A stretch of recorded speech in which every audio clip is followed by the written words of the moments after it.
Okay, so we're seeing artificial intelligence everywhere now, Yeah. right? It's writing code, it's creating art, tasks we always thought needed, well, us, humans. Yeah, that deep insight, that creativity. Exactly. But what about coaching?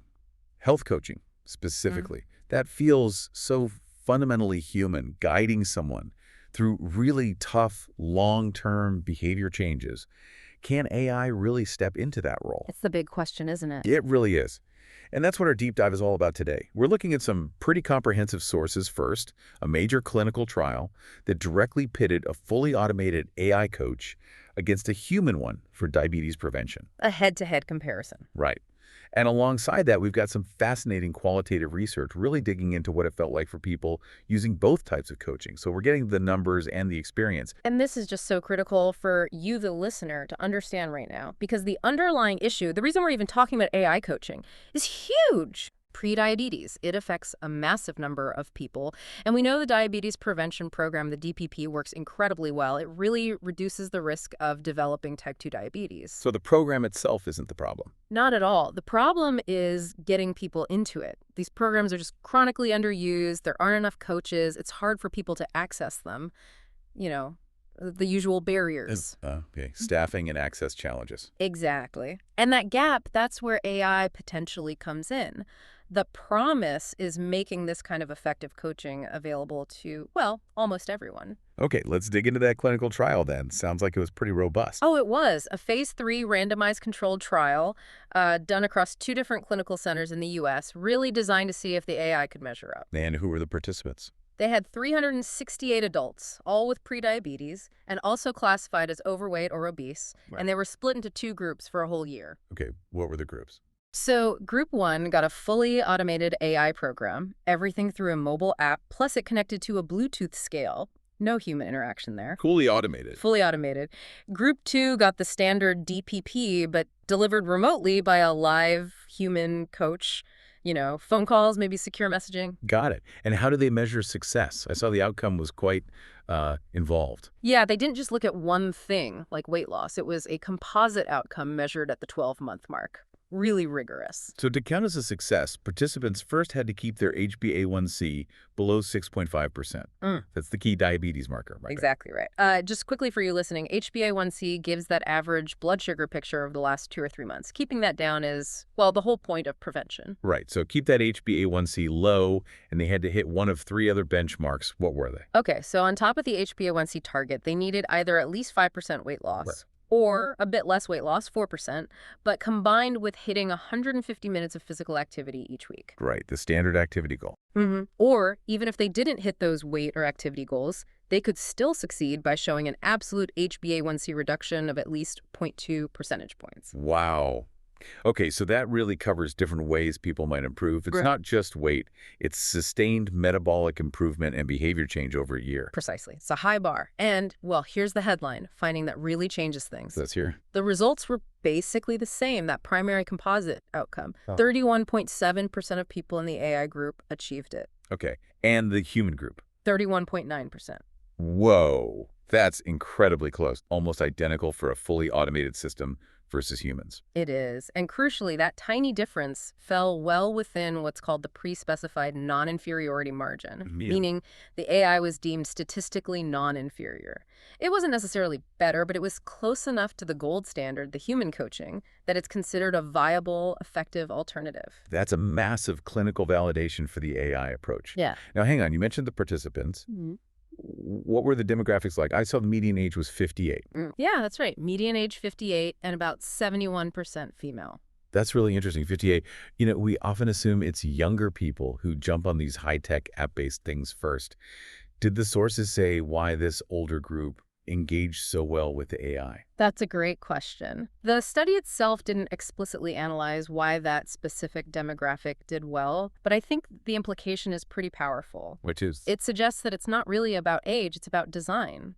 If the technology is well-designed, intuitive, easy to use, then even groups who aren't necessarily digital natives are perfectly receptive to automated health coaching. Right, so it really broadens the potential reach of these AI tools beyond just the younger crowd. Absolutely. And connecting that clinical result, the non-inferiority, back to the public health picture, that's where the AI's real advantage might lie. Also, if they're both equally effective clinically. Well, think about scale. If both get similar results for the people who complete the program, then the winning strategy might be the one that gets more people started in the first place, reducing those initial barriers. Ah, okay. Because being non-inferior doesn't help if people don't even sign up or drop out right away. So how did they compare on actually starting the program? And here the difference was pretty stark, really significant. Okay. For the AI-led program, a huge 93.4% of people actually initiated it, started using the app, engaging. 93%. Okay, that's high. What about the human-led group? Considerably lower. Only 82.7% initiated the human-led program. Wow. Okay, 83 versus 93%. That's more than a 10-point difference just in getting started. That feels like a really big deal in terms of friction. It's a massive difference. Think about it from your perspective as someone looking to join one of these programs. The AI system made it significantly more likely you'd actually begin. Yeah. Let's flip that statistic, the non-initiation rate. For the human coaching, it was what, like 17.3%? Correct. 17.3% didn't start. But for the AI? That rate dropped to just 6.6%. So the non-participation rate was almost cut in half. Exactly. Fell almost in half. And that is a critical public health win. Why is that so critical? Because it suggests the AI is overcoming some major hurdles. Maybe it's scheduling calls with a coach. Maybe it's feeling judged. Maybe it's just the wait time to get assigned a human coach. Whatever it is, the AI seems to remove those barriers. Right. And if you can slash non-initiation like that while still getting comparable clinical results. You suddenly have a way to potentially scale these effective programs dramatically, reducing costs, easing staffing bottlenecks. It tackles that core access problem we talked about. Okay, so the AI gets more people in the door. That leads perfectly to the next question. Why? What was the actual experience like? What made people more willing to start, maybe even stick with the AI? This is where that qualitative study comes in. Right? Exactly. This study looked at text-based coaching for type 2 diabetes self-management using something called the BAP protocol. BAP, what's that? It stands for Brief Action Planning. It's basically a very structured, evidence-based way of coaching. It's all about helping the person set their own specific goals and make concrete action plans. It's very client-centered. Okay, so it's a defined coaching method. And they use this for both human and AI coaches via text. Well, technically it was humans versus a simulated chatbot, what they call a Wizard of Oz setup, where a human was likely operating the chatbot responses based on the script. But to the participant, it felt like interacting with either a human or a chatbot via text messages. Got it. And what did people report initially? Interestingly, at first, both groups had pretty positive experiences overall. People felt they were working with a coach. They felt more motivated. They learned things. So on the surface, similar positive feedback. But the nuances must have emerged. What were the chatbot's unique strengths? Two things really stood out. First, consistency and persistence. The chatbot stuck rigidly to that BAP script. It always followed up, always checked in. Participants actually described it as annoying but helpful. You know, that relentless checking in felt like necessary pushiness. The chatbot just didn't give up or get distracted like a human might. Huh? Yeah, I can totally see that. The human coach might feel awkward pinging you again if you ignore them, but the chatbot just does, like that little digital nudge you sometimes need. Exactly. The second big strength was, surprisingly, autonomy. Autonomy, how so? Because the chatbot, following its script, consistently offered menus of choices and options. Would you like to focus on A, B, or C? What step seems most feasible to you?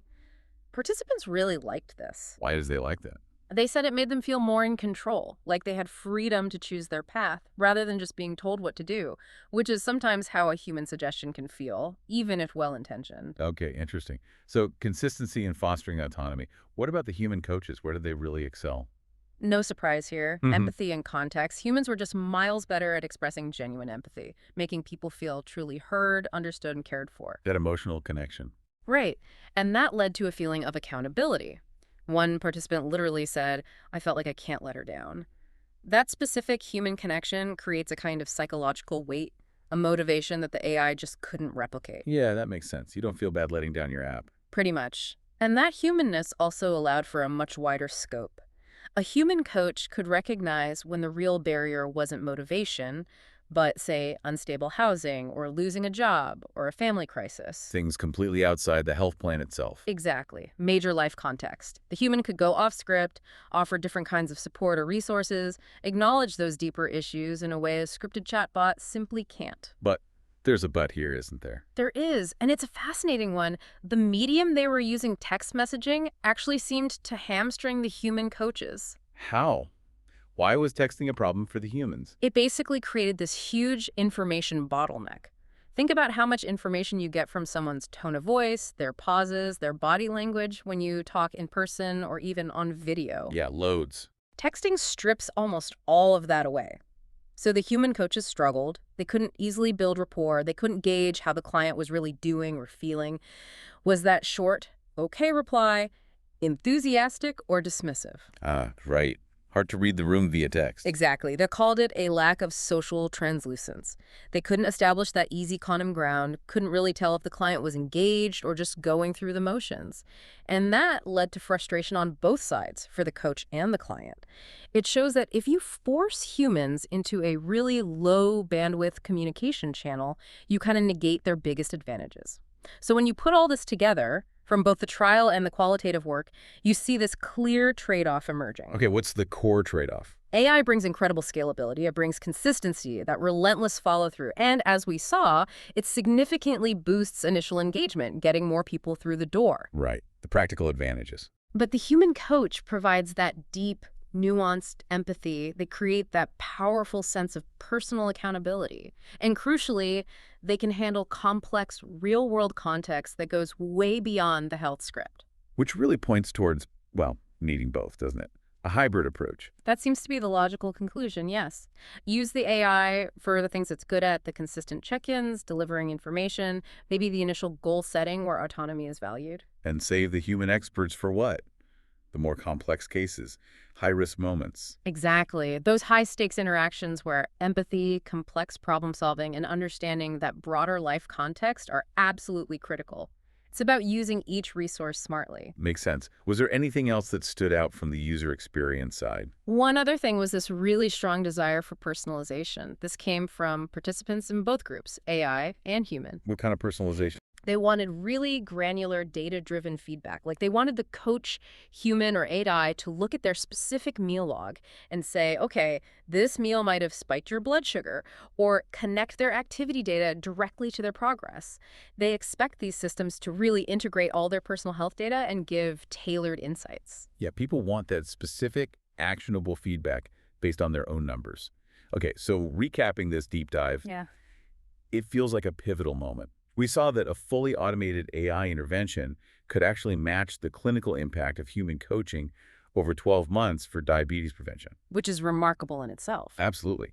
But maybe even more importantly, the AI dramatically lowered the barrier to entry. It slashed that non-participation rate by almost half. That's huge for public health reach. It really is. And that success in the DPP context immediately makes you wonder, where else could this work? Right. That's the big closing question, isn't it? If AI coaching hit non-inferiority for diabetes prevention, what's next? Should we be targeting other really high-stakes areas, like supporting recovery after a heart attack or a stroke, managing other chronic conditions like heart disease, where that consistency could be key? And also, thinking back to that trial, the median age was 58? Mm-hmm. Will AI coaching be just as effective for, say, younger adults? Do they have different needs, different motivators? Do they respond differently to an AI versus a human? Yeah. Does the effectiveness hold across the age spectrum? We don't know yet. There's clearly so much more to explore here about how we as humans interact with and respond to these increasingly intelligent systems in our health journey. Definitely feels like we're just scratching the surface. A fascinating area to watch. Thanks for diving into these sources with us today.